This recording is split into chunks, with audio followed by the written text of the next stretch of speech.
Welcome back everyone. Today we will start with chapter number 1 of class 7th Geography and name of the chapter is Environment. एक long vacations के बाद में Ravi school वापस आया. उसने काफ़ी चीज़ें नोटिस की, जिसमें एक था कि प्लेग्राउंड जो कि बिल्कुल उसके स्कूल के साथ में ही था, वहाँ पे कुछ खुदाई सी चल रही थी.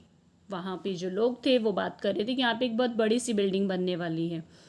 रवि इस चीज़ को सुन के थोड़ा सा दुखी हुआ. उसने रियलाइज़ किया कि वो एक प्लेग्राउंड जहाँ पे ग्रासेस, मैरीगोल्ड फ्लावर्स, बटरफ्लाइज हमेशा रहती थी, शायद वो अब नहीं रहेंगी. उसने अपनी इन फीलिंग्स को अपनी क्लासमेट्स के साथ भी शेयर किया. इवन उनकी असेंबली में उनके प्रिंसिपल सर ने भी सेम चीज़ ही उनको बोली कि कैसे एनवायरनमेंट चेंज हो रहा है. रवि ने अपनी क्लास टीचर से पूछा कि ये एनवायरनमेंट क्या होता है. तो टीचर ने आगे से रिप्लाई किया कि ऐसी चीज़ें जो कि हम अपने आसपास अपनी सराउंडिंग में देख रहे हैं वो सब इन्वायरमेंट का हिस्सा है. अगेन रवि ने लाउड पूछा कि क्या स्कूल की बिल्डिंग, टेबल, चेयर, ये सारा कुछ जो है ये इन्वायरमेंट है, ये रोड, गार्बेज, फ्रेंड्स. तो आगे से टीचर ने रिप्लाई किया, वेट, कुछ ऑब्जेक्ट्स जो होते हैं वो नेचर के द्वारा बने होते हैं, जैसे कि माउंटेन्स, रिवर्स, ट्रीज, एनिमल्स. इन्हें हम नहीं बनाते. और कुछ होती हैं मैन के द्वारा बनी होती है, जैसे कि अब ये रोड्स हैं, कार, क्लोथ्स, बुक्स, इवन ये मोबाइल फ़ोन. अब ना वर्क इन पेयर. पेयर में काम कीजिए. एक लिस्ट बनाइए, जो कि आपके साथ बैठा उसी बच्चे के साथ पेयर बनाइए कि कौन सी चीज़ें नेचर के द्वारा क्रिएट की गई हैं और कौन सी ह्यूमन बींग्स के द्वारा. रवि, परमजीत, जैसी, मुस्तफ़ा, अस्तफ़ा, आशा, ये सारे काफ़ी एक्साइटेड थी इस लिस्ट को लेके कि इन्वायरमेंट कैसे चेंज हो रहा है. अगेन इकबाल ने पूछा, सो ये सारी ज़रूरतों के कारण से ही चेंज हो रहा है, हमारी ज़रूरतों के कारण. तो साइड में है जैसे लिखा हुआ है, इन्वायरमेंट जो है ये एक बेसिक लाइफ सपोर्ट सिस्टम होता है. ये प्रोवाइड करता है हवा जो जिससे कि हम सांस लेते हैं, पानी जो हम पीते हैं, खाना जो हम खाते हैं, ज़मीन जहाँ हम रहते हैं. तो ये सारी चीज़ें ही इन्वायरमेंट का पार्ट है. अब नेचुरल हम इसे मॉडिफाई ऑलमोस्ट करते रहते हैं. कार जो है एयर में पॉल्यूशन कर रही है, पानी जो है वो पॉट में कलेक्ट किया जा रहा है, फूड जो है उसे वेजल्स में सेव करके सर्व करके रखा जा रहा है, लैंड जो है वहाँ पे बड़ी बड़ी फैक्ट्रीज बन रही है. दैट मीन्स हर चीज़ को कहीं ना कहीं मोल्ड किया जा रहा है, मॉडिफाई किया जा रहा है. ह्यूमन बींग्स जो है वो कार, मिल्स, फैक्ट्रीज मैन्युफैक्चर कर रहे हैं कंटेनर्स को, और इस कैसे नेचुरल जो हमारे इन्वायरमेंट है उसे मॉडिफाई कर. सो अब आगे इस पिक्चर में अगर देखें हम केयरफुली, तो यहाँ पे आपको कंपोनेंट्स ऑफ इन्वायरमेंट बताए गए हैं. जैसे ह्यूमन मेड्स के द्वारा बिल्डिंग्स बनी है, पार्क्स बने, ब्रिजेस. नेचर के द्वारा लैंड, लिविंग थिंग्स और एयर, और उसके अलावा humans. That means we all are. Next one, increasing day by day. हमारी डे बाय डे ज़रूरतों के कारण से हम इन्हें मॉडिफाई करते चले जा रहे हैं और हमारी नेचुरल सराउंडिंग जो है उसमें चेंजेस आ रहे हैं. ये रिप्लाई किया टीचर ने. अब इन कन्वर्सेशन को पढ़ के हम समझ सकते हैं कि जगह, लोग, चीज़ें, ये सारी चीज़ें जो आसपास हमारे हैं, ये ऑर्गेनिज्म इन्वायरमेंट कहलाते हैं. ये कॉम्बिनेशन होता है नेचुरल और ह्यूमन मेड फिनोमिना का. अगर बात करें इस नेचुरल इन्वायरमेंट की, ये दोनों चीज़ों का मिक्सचर है, बायोटिक और अबायोटिक. अब बायोटिक और अबायोटिक क्या होता है? बायोटिक लिविंग थिंग्स होती हैं and abiotic non living things होती हैं. ह्यूमन एक्टिविटीज़ जो हैं ये कहीं ना कहीं रिवील करती हैं क्रिएशन और इंटरेक्शन ह्यूमन बीइंग से बीच में. नेक्स्ट है नेचुरल इन्वायरमेंट. ये जो ज़मीन है, पानी, हवा, प्लांट्स, एनिमल्स, ये सारी की सारी चीज़ें नेचुरल इन्वायरमेंट है. हम बहुत ही फैमिलियर है एक चीज़ से लेके कि lithosphere, hydrosphere, atmosphere and biosphere. Reason क्या, हम ऑलरेडी 6th क्लास में इसके बारे में पढ़ के आए हैं.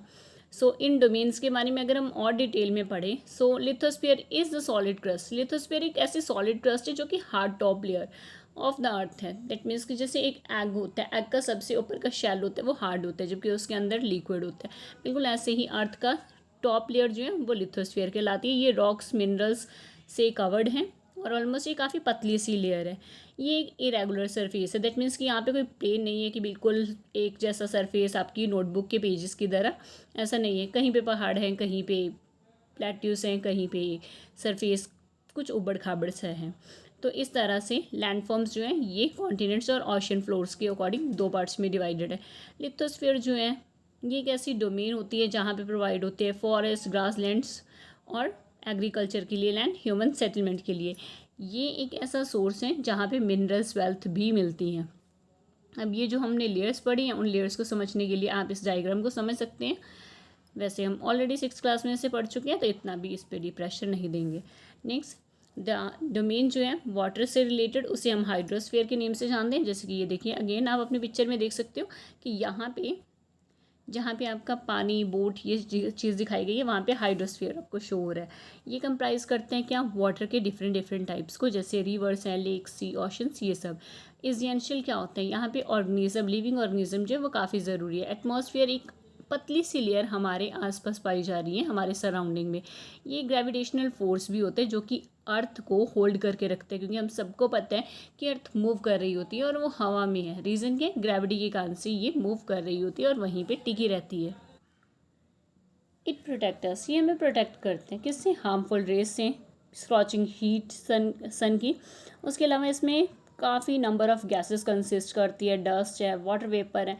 यहाँ पे चेंजेस हमेशा एटमॉस्फेयर में होते रहते हैं, वेदर एंड क्लाइमेट में। प्लांट और एनिमल्स किंगडम्स की बात करें तो यहाँ पे बायोस्फीयर जो है वो प्लांट एंड किंगडम में पाए जा रहे हैं, सॉरी, बायोस्फीयर में प्लांट एंड किंगडम पाया जा रहा है। अब ये narrow zone of the earth है, जहाँ पे लैंड, वाटर, एयर आपस में इंटरेक्ट कर रहे होते हैं। Next one is ecosystem. Ecosystem क्या है, एक एनसीसी कैंप में रवि ने देखा, जो रवि ने अटेंड किया था, जैसी काफ़ी क्लेम थी, हैरान थी कि कैसे एक हैवी डाउनपोर जो वहाँ पे शो हो रहा है, और उसको देख के उसे याद आया कि कैसे उसके अपने होम टाउन केरला में ऐसे डाउनपोर्स मिलते हैं। और उसने अपने फ्रेंड को कहा तुम्हें आना चाहिए, देखना चाहिए इस तरह के पोर्ट्स को हमारे यहाँ पे जो इजीली मिल रहे हैं, ग्रीन फील्ड्स, कोकोनट प्लांटेशन। अब इकोसिस्टम क्या है, इसको समझने के लिए साइड में हम देख सकते हैं ये कैसा इंटरेक्शन होता है लिविंग ऑर्गेनिज्म के बीच में, जो कि एक दूसरे के साथ में कॉन्टैक्ट में रहते हैं। यहाँ पे फिजिकल, केमिकल फैक्टर्स जो होते हैं इन्वायरमेंट के, वो इन्वॉल्व होते हैं, और जो यहाँ पे रह रहे होते हैं उनका लिंक क्या होता है, ट्रांसफ़र ऑफ एनर्जी और मटेरियल के साथ में। हीरा फ्रॉम जैसलमेर, जैसलमेर से हीरा जो था वो, उसने कहा हमें रेंज नहीं मिलती जल्दी, वहाँ पे कीकर वगैरह और सैंड, रेत और ऐसे पेड़ पौधे पाए जाते हैं जहाँ पे ज़्यादा झाड़ियाँ वगैरह ही पाई जा रही हों। But you also called it find animals, find camels, पर वहाँ पे कैमल्स भी मिलते हैं, रवि ने कहा। आगे से हीरा बता रहे हैं सिर्फ कैमल्स नहीं, डेजर्ट जो है वहाँ पे और भी बहुत कुछ मिलता है, ये स्नेक्स, लिजर्ड्स और बहुत सारे इंसेक्ट्स भी पाए जा रहे हैं। रवि इस चीज़ को सुन के हैरान हुआ कि एनिमल्स, वेजिटेशंस, ये एक जगह से दूसरी जगह पे बदलती क्यों रहती है, आखिर इनमें रिलेशन क्या है। ओ yes, very much so, the teacher replied, teacher ने ऐसे रिप्लाई किया, हाँ होता है, बहुत होता है। सारे प्लांट्स, एनिमल्स, ह्यूमन बींग्स जो होते हैं वो डिपेंड करते हैं कि किस तरह के सराउंडिंग में वो हैं। अक्सर ये चीज़ें देखी गई है कि वो इंटरडिपेंडेंट होते हैं एक दूसरे के ऊपर। ये रिलेशन जो होता है लिविंग ऑर्गेनिज्म का as well as between the organism their surrounding, यानी उनके आसपास का जो सराउंडिंग होता है उसके बीच में भी ये रिलेशन इकोसिस्टम के बीच में इन्वॉल्व हो रहा होता है। यहाँ पे इकोसिस्टम जो होता है एक लार्ज पार्ट होते हैं, कैसे एक rain forest, grass land, desert, mountains, ये सारे इकोसिस्टम का पार्ट है। क्या कभी सोचा है, क्या आपने सोचा कि रवि जिस पार्क में था या उसके फ्रेंड्स जहाँ पे खेलते थे वहाँ पे इकोसिस्टम फॉर्म हुआ था। Next one is human environment, हमने इन्वायरमेंट पढ़ा, हाइड्रोस्फीयर, बायोस्फीयर लेयर्स पढ़ी। नेक्स्ट वन हमारा ह्यूमन एनवायरनमेंट है। ह्यूमन बींग्स जो हैं ये इंटरेक्ट करते हैं इन्वायरमेंट के साथ में, मॉडिफाई करते हैं अपनी ज़रूरतों के हिसाब से इसे, और अर्ली ह्यूमंस जो थे वो इसे अडेप्ट करते भी चले जा रहे थे। बट धीरे धीरे उन्होंने अपने सिंपल लाइफ को फुलफिल किया रिक्वायरमेंट्स के साथ में, अपने नेचर जो आसपास था उनको अपनी ज़रूरत के हिसाब से, जब उनकी ज़रूरतें बढ़ी तो उन्होंने उसे वेरीफाई कर दिया। ह्यूमंस जो थे वो हमेशा नए नए तरीके ढूंढते रहते थे, कैसे यूज़ कर सकते हैं एनवायरनमेंट को, कैसे चेंज कर सकते हैं। उन्होंने नई क्रॉप्स को ग्रो करना सीख लिया, एनिमल्स को पालना सीख लिया, और एक सेटल्ड लाइफ लीड करनी शुरू कर दी। इसी के साथ साथ पहिए की व्हील की इन्वेंशन हुई और फूड प्रोडक्शन शुरू हुई, इवन बार्टर सिस्टम शुरू हो गया। तो यहाँ पे बार्टर सिस्टम का मतलब है कि जब हम किसी चीज़ को लेके मनी ना देके उसकी जगह पे कोई दूसरी चीज़ ले लेते हैं, दैट मीन्स कि चीज़ों का आपस में एक्सचेंज होता है। उस और ट्रेड, स्टेट कमर्शियल डेवलपमेंट होनी शुरू हो गई, इंडस्ट्रीज़ में रेवोल्यूशन आनी शुरू हो गई, लार्ज स्केल प्रोडक्शन होनी शुरू हुई, ट्रांसपोर्टेशन जो है वो काफ़ी तेज़ होने लगा, इन्फॉर्मेशन जो है वो रिवॉल्व होने लगी, एक कम्युनिकेशन ईजी हो गया, स्पीड काफ़ी बढ़ गई। तो ये सारी चीज़ें क्यों हुई? कभी ये चीज़ें सोची हैं कि जो हम जूसी सा वाटरमेलन समर में खाना पसंद करते हैं या फिर सर्दियों के टाइम में हमें हॉट रोस्टेड पीनट्स अच्छे लगते हैं, क्यों? क्योंकि एक परफेक्ट बैलेंस होता है नेचर का ह्यूमन एनवायरनमेंट के साथ में। ह्यूमंस हमेशा ये चीज़ें सीख लेते हैं, ह्यूमन मस्ट लर्न कि कैसे लिव करना है और कैसे एनवायरनमेंट के अकॉर्डिंग रहना है। नूरी नूरी जो एक गर्ल है यहाँ पे, वो मिज़ोरम की, उसने रवि की क्लास में ही थी, अक्सर बात कर रही थी, तो उसने बताया कि कैसे लश ग्रीन सराउंडिंग के बीच में उसका अपना घर था। अब seeing Ravi upset of having lost his playground, अब जब देखा उसने कि रवि इस चीज़ को लेके काफ़ी अपसेट हो गया है कि उसका अपना प्लेग्राउंड जो है वो खो गया है। नूरी ने उसको इनवाइट किया कि तुम्हें हमारे गांव में आना चाहिए वेकेशंस के टाइम में। रवि की टीचर ने स्टूडेंट्स को कहा कि एक लैंडस्केप ड्रॉ कीजिए हाउस और एक्टिविटीज़ के साथ में, जिसमें प्लेसेस दिखाए गए हों अपनी हॉलीडेज़ के बीच में जहाँ पे भी आप घूमने गए थे उससे रिलेटेड। सो होपफुली आपको काफ़ी अच्छे से समझ आया होगा कि कैसे एनवायरनमेंट का हमारे ऊपर इम्पैक्ट पड़ता है। इसके अलावा 5 जून को इन्वायरमेंट डे के रूप में सेलिब्रेट होता है, काफ़ी इंपॉर्टेंट है इस चैप्टर का। होप सो कि आपकी क्वारीज सॉल्व करने में मैं कैपेबल रही। Thank you.